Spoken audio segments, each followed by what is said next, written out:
भाव, ये जो दीपके है, आप इसको देखो, इससे मिलने के लिए उद्धव ठाकरे जाते हैं इसके घर, शिंदे की पार्टी के लोग उठकर चले जाते हैं। फिर ये रामदास अठावले कह रहे हैं कि वो मेरी पार्टी में आ जाए। अरे वो तो पहले ही आम आदमी पार्टी का है।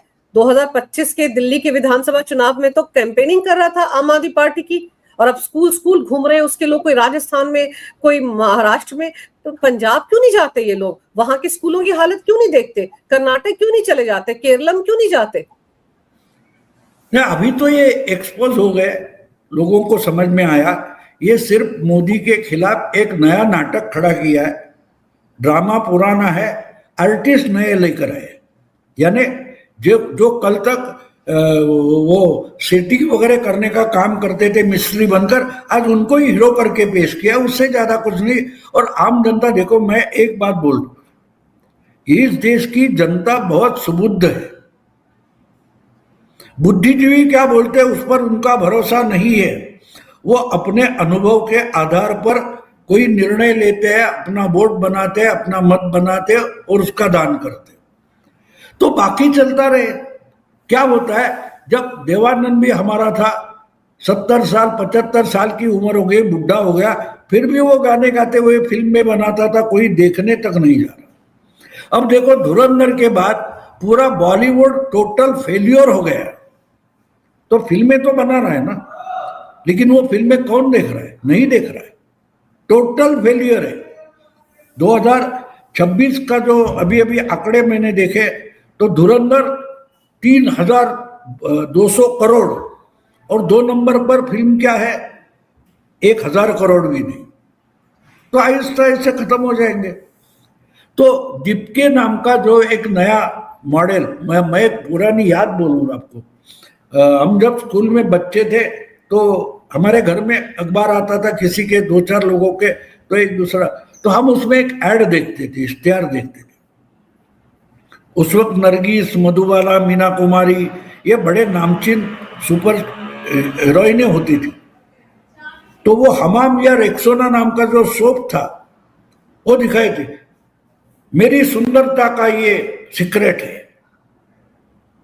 तो आहिस्ते आहिस्ते बदलते गया।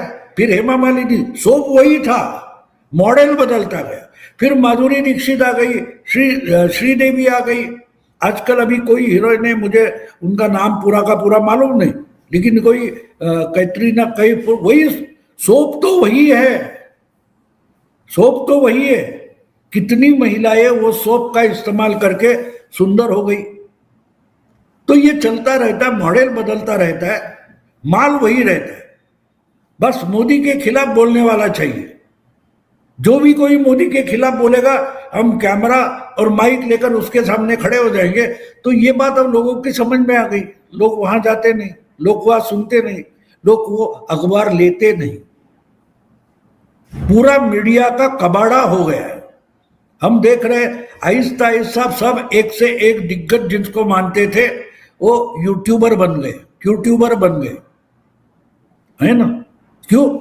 क्योंकि इनको न्यूज समझती नहीं, इनको पॉलिटिक्स समझती नहीं।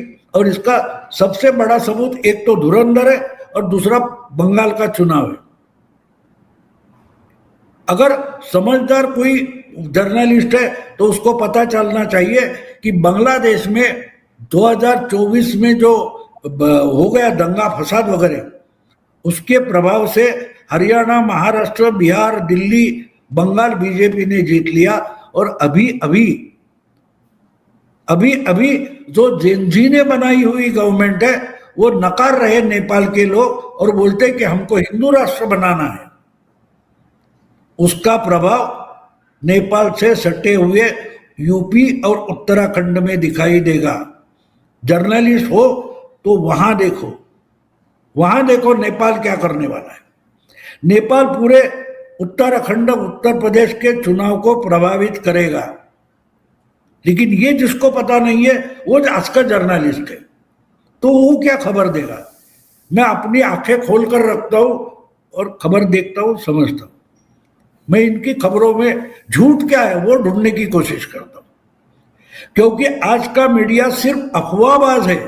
इस पर मेरा 99% विश्वास है, 1% भी मेरा वो उसमें खबर है इस पर विश्वास नहीं।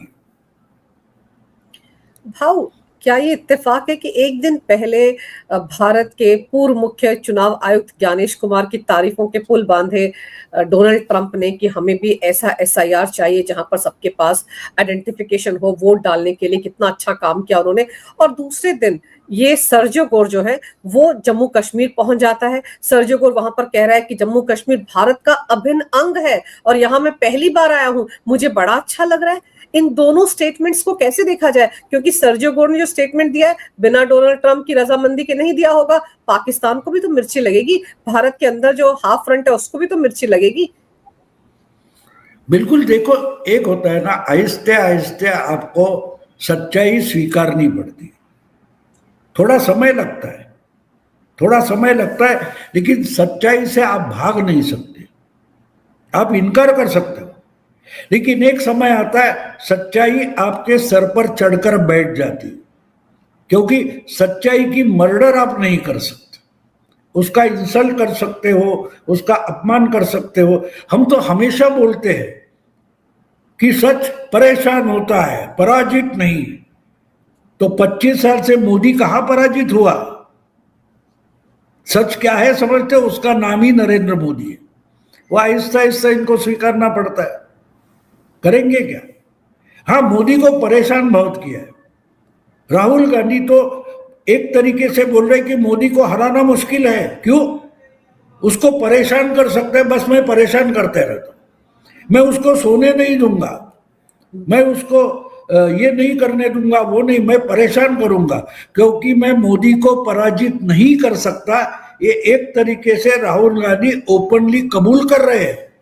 कांग्रेस की किसी सम्मेलन में मोदी ने राहुल ने बोला ना कि मैं उनको सोने नहीं दूंगा।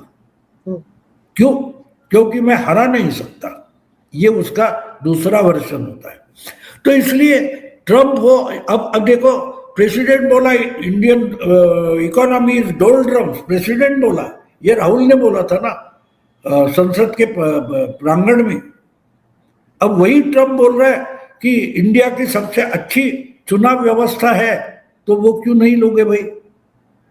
तो एक बार बाला साहब ठाकरे का बयान मुझे याद आता है। बाला साहब ठाकरे ने एक बार बोला था कि देश में सारे मुस्लिमों का वोटिंग राइट्स निकाल दो, उसके बाद कौन लिबरल और कौन सेक्युलर रहता मैं देखता हूं। ये वोटों के लाचार है, वोटों के भीखमंगे है, इससे ज्यादा कोई नहीं। लिबरल वगैरह बोलते हैं, झूठ है। अगर अगले 5 साल में देश में हिंदुत्व पर ही वोट मिल रहा है तो ये इस ढंग से बातें करेंगे कि आपको शक हो जाएगा कि हिंदुत्ववादी आरएसएस है या कांग्रेस है। लेफ्टिस्ट हिंदुत्ववादी है, और वैसे तो है ही। क्योंकि हम बोलते हैं ना कि ब्रह्म सत्य, हिंदुत्व का इसेंस क्या है? ब्रह्म सत्य जगन मिथ्या। जो सामने दिखता है वो झूठ है, और जो दिखाई नहीं देता वही तो सच है। ये तो ब्रह्म सत्य ये व्याख्या है ना, इसेंस है। तो ये भी तो वो बोलते हैं, जो सामने ही दिखाई देता उस पर उनका विश्वास नहीं है, जो दिखाई नहीं देता वो चोरी हो रही है, सबूत नहीं है। तो इनका ये असली हिंदुत्व ऐसे में मानता हूं कि ब्रह्म सत्य मानते, लेकिन जगत जिस दुनिया में जी रहे वो दुनिया झूठी मानते। तो ये होता रहता है। देखो, हजारों सालों से हम पुरानी कथाएं सुने पढ़े, ये सच और झूठ का झगड़ा चलते रहता है, और आखिर लोग सच मान लेते। एक पुरानी कही कहानी पढ़ी थी मैंने कि जो झूठ सामने आ जाता है बोलता है पीछे जा, पीछे जा, सच को बोलता है रुक जा। सच रुकता नहीं, तो चलता ही रहता है, और जब वो भिड़ जाता है झूठ से तो झूठ ओझल हो जाता है। तो ये दुनिया की सच्चाई है, यही सनातन सत्य है। तो ये दुनिया भर में फैल जाएगा। भाव एक चीज समझाते जाइए चलते चलते कि जिस तरह से सर्जियो कोर जम्मू कश्मीर पहुंचा तो उसकी तुरंत पहले उमर अब्दुल्ला ने क्या स्टेटमेंट दिया, उन्होंने कहा कि वो भले यहां आ रहा है लेकिन मेरी फितरत नहीं है कि मैं उससे शिकायतें करूंगा, मैं किसी विदेशी से अपने देश की शिकायतें नहीं करता। यानी कि सीधा सीधा तंज उन्होंने राहुल गांधी पर मारा था, क्योंकि उनकी तो फितरत है, अमेरिका जाकर वो कैसे भारत के लोकतंत्र को, संविधान को, न्यायिक व्यवस्था को कोसते हैं। और अभी हाल ही में 3 राज्य जहां पर कांग्रेस की सरकारें हैं, उनके मुख्यमंत्रियों से भी सर्जियो गोर मिले थे। तो कहीं आपको लग रहा है कि वो जो 2/3 बहुमत बीजेपी को चाहिए, एनडीए को चाहिए है अभी बिल पास करवाने के लिए, कहीं वो राहुल गांधी से दूरी बनाने की कोशिश कर रहे हैं? देखो, 2/3 मेजोरिटी की मोदी और शाह को चिंता नहीं है। वो अगर तय कर लेते हैं तो वो पूरा कर लेते हैं। उनको 2/3 की चिंता नहीं है।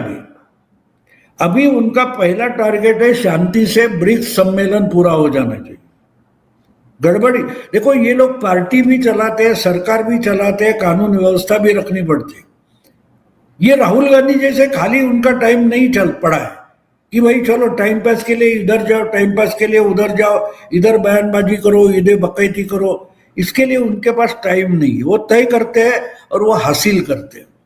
तो इसलिए 2/3 में जो बात है ना, वो बिल उन्होंने तय किए, वो पास करके रहेंगे। अब FCRA सिंपल मेजोरिटी से पास हो सकता था, उन्होंने नहीं किया। बाकी 12-13 बिल तो ऐसे ही पास किए ना, सब बवाल चल रहा था, फिर भी बिना चर्चा के सम्मत के।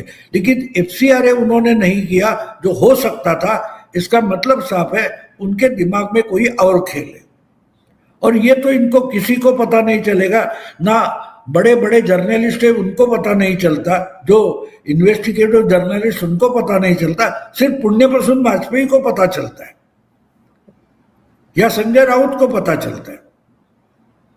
तो वो बात छोड़ दो, उसमें कुछ नहीं। वो 2/3 मेजोरिटी की चिंता उनको नहीं है, वो पास कर लेंगे। क्योंकि वो एक टारगेट लेकर चलते हैं, ये अचीव करना है।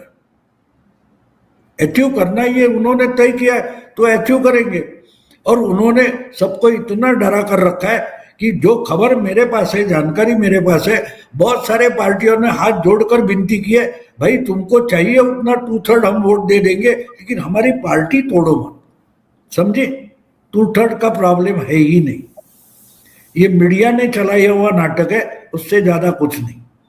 हाँ, उस वक्त जो अचानक से ये नीट का पेपर वगैरह गड़बड़ हो गई थी, वो संभल लेना जरूरी था, इसलिए बैकफुट पर थे। लेकिन कल से 18 तारीख से अमित शाह की बैटिंग शुरू हो गई। वो जो इसको कल पकड़ा है ना, वो भट्टी गैंग जो है, ISI वाला, जो यहाँ पर एक्टिव था। नहीं किया।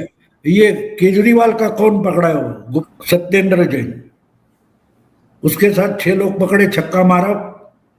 और ये तो मैंने पहले बोला था, 13 अगस्त और 17 अगस्त तक इंतजार करो, बाद में बैटिंग शुरू होगी। अमित शाह की बैटिंग शुरू होगी, टोली जाएंगे। और ये ब्रिक्स सम्मेलन खत्म होने के बाद वो फुल फ्लेज बैटिंग करेंगे।